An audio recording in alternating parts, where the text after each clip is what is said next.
ये बारिश बिल्कुल विनाशकारी साबित हुई है। बारिश के अंदर विश्वास होता है, राहत होती है, लेकिन जब बारिश बहुत ज्यादा हो जाए, जब मूसलाधार हो जाए, तो फिर परेशानियां बढ़ने लगती हैं। और ऐसी स्थिति इस बार बारिश की वजह से उत्पन्न हुई है। पहाड़ों पर लगातार बारिश हो रही है और मैदानी इलाकों में भी उसका असर देखने को मिला। हरियाणा में भी लगातार 3 दिन तक बारिश हुई और उसका नतीजा यह हुआ कि घग्गर का जलस्तर बढ़ गया, कई शहरों में पानी भर गया और पंचकुला में भी भारी बारिश के चलते घग्गर नदी का जलस्तर बढ़ गया। घग्गर नदी के आसपास धारा 144 लागू की गई है। धारा 144 लागू होने के बाद भी लोग नहीं मान रहे। हरियाणा विधानसभा के स्पीकर, पंचकुला के विधायक ज्ञानचंद गुप्ता ने भी मौके पर मुआयना किया। घग्गर में हर्बल पार्क जो बह गया था उसका निरीक्षण किया। हर्बल पार्क में हुए नुकसान को लेकर अधिकारियों से जानकारी ली। इसके साथ ही ज्ञानचंद गुप्ता ने अधिकारियों को कई मुद्दों पर कड़ी फटकार लगाई। ज्ञानचंद गुप्ता ने कहा कि घग्गर की तलहटी में कुछ बच्चे और लोग उतरे हुए हैं, प्रशासन बेखबर है। ज्ञानचंद गुप्ता ने कहा कि प्रशासन ने धारा केवल कागजों में लगाई है, असर नहीं दिख रहा और बहुत ज्यादा नुकसान हुआ है, लोग परेशान हैं कई जगहों पर। और इसके अलावा नदियों के पास भी लोग जा रहे हैं, नदी के पास जा रहे हैं। हालांकि यह कहा गया है कि ना जाएं, लेकिन इस मामले को लेकर ज्ञानचंद गुप्ता ने कहा कि कागजों में धारा 144 लगाई गई है, लेकिन लोग नहीं मान रहे। प्रशासन की शायद नहीं चल रही। घग्गर और इसके आसपास के लोग भी घग्गर में न उतरे। इस दौरान ज्ञानचंद गुप्ता ने जानकारी ली। पंचकुला जिले में प्राकृतिक आपदा से कई पुल टूट गए हैं, काफी नुकसान हुआ है, संपत्ति का नुकसान हुआ है और अभी नुकसान के आंकलन की रिपोर्ट नहीं आई है, लेकिन करोड़ों रुपए के नुकसान की खबर है। मुख्यमंत्री से उन्होंने आग्रह किया कि मैं आग्रह करता हूं कि स्थिति ठीक होने के बाद पंचकुला जिले में विशेष राशि खर्च की जाए। गुप्ता ने कहा कि सरकार पूरी तरह से लोगों के साथ खड़ी हुई है।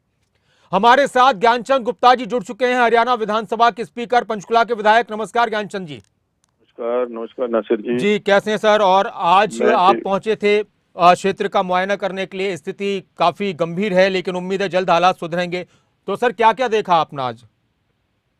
देखिए नासिर जी, वैसे तो ये एक प्राकृतिक आपदा मैं कहूंगा इसको जी, क्योंकि जिस प्रकार का जैसे प्रलय होती है उस प्रकार का एक माहौल हिमाचल के अंदर है, जिसका इफेक्ट सबसे पहले पंचकुला पड़ता है। पंचकुला के अंदर ज्यादा इफेक्ट है जी। तो उसमें बहुत सारे जो पुल हैं, पुलियां हैं, जो रिवर बैंक्स हैं, उनका बहुत बड़ा काफी मात्रा में नुकसान हुआ है। जी। कल भी मैं गया था, जो हमारे मेरे क्षेत्र के 5 जो छोटे ब्रिजेज हैं वो डैमेज हुए हैं, टूट गए हैं, बह गए हैं। एक बड़ा ब्रिज जिसकी चिंता ज्यादा है वो है यहाँ अमरावती एनक्लेव के बाहर।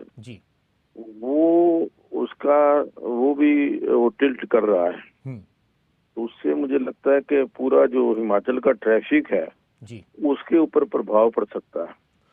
लेकिन सरकार की तरफ से विशेष सभी प्रयास किए जा रहे हैं और 3 हमारे यहाँ डेथ्स भी हुई हैं जो मकान गिरने के कारण।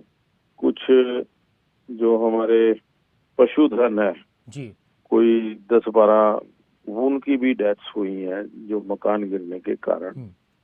एक मैं समझता हूँ कि सिचुएशन अलार्मिंग तो है बट अंडर कंट्रोल है, कोई ऐसी बहुत ज्यादा और नहीं अब है। हम यही दुआ कर सकते हैं ज्ञानचंद जी कि अब जो बारिश का सिलसिला फिलहाल थमा नजर आ रहा है, तो अगर ये थमा रहा तो फिर हालात जल्दी ही कंट्रोल हो जाएंगे। बिल्कुल, बस भगवान से यही प्रार्थना है कि दोबारा बारिश अभी ना आए। अगर दोबारा फिर से बारिश आती है तो कुछ चिंता का विषय हो सकता है। आपकी नाराजगी का भी जिक्र हुआ प्रशासन को लेकर, आपने नाराजगी का इजहार किया था, वो क्या वजह थी कि धारा 144 लागू है, कागजों में शायद जमीन पर नहीं? उसमें नाराजगी तो ये कि हमने जितनी हमारी ये घग्गर रिवर है इसके ऊपर हमने सेक्शन 144 तो लगाई है, लेकिन मॉनिटरिंग नहीं है वहां पर। क्या है कि अभी भी इतना जितने दूर से फ्लड आ रहा है तो बच्चे या जो कुछ लोग उसमें घग्गर नदी में नहा रहे हैं, तैर रहे हैं। तो मैंने कहा है कि उनको रोकिए कि वो ना जाएं, क्योंकि अभी कोई क्लियर नहीं हुआ पीछे से जिस प्रकार से हिमाचल प्रदेश से पानी आ रहा है या कभी भी बादल फट जाता है तो कोई भी दुर्घटना हो सकती है। इसलिए मैंने कहा है कि यहाँ पर एक समय समय पर अनाउंसमेंट होती रहे जी और लोगों को कोशिश किया जाए।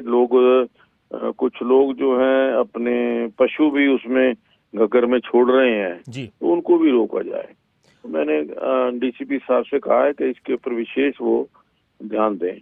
अच्छा ज्ञानचंद जी, एक और सवाल है कि जो लोग कहीं इधर उधर फंसे हुए तो उन तक मदद कैसे पहुंचाई जाएगी? मदद का इंतजार भी नहीं बहुत से देखिए, लोगों को। हमने रिलीफ कैंप लगाए हैं जी कुछ 3 या 4 जगह के ऊपर। मैंने कल दोपहर को भी भोजन का इंतजाम किया था। हमने 500-600 लोगों का भोजन दोपहर को, कल रात को 1000 लोगों का भोजन मैंने खुद उसकी व्यवस्था, जो लोग डिस्प्लेस्ड हैं या जिनको बचाव के लिए वहां से बाहर निकाला गया, उनके खाने पीने की व्यवस्था भी हमने की है। और कुछ कम्युनिटी सेंटर्स के अंदर जैसे उनको शिफ्ट किया है, धर्मशाला के अंदर शिफ्ट किया है। विशेष तौर पर जो पंचकूला का एरिया ना, अपने जो ये पिंजौर का जी एरिया है, जी रजीपुर वगैरह, वहां पे काफी, तो इसलिए सिचुएशन ग्रेव जरूर है बट अंडर कंट्रोल है, कोई ऐसी बात नहीं।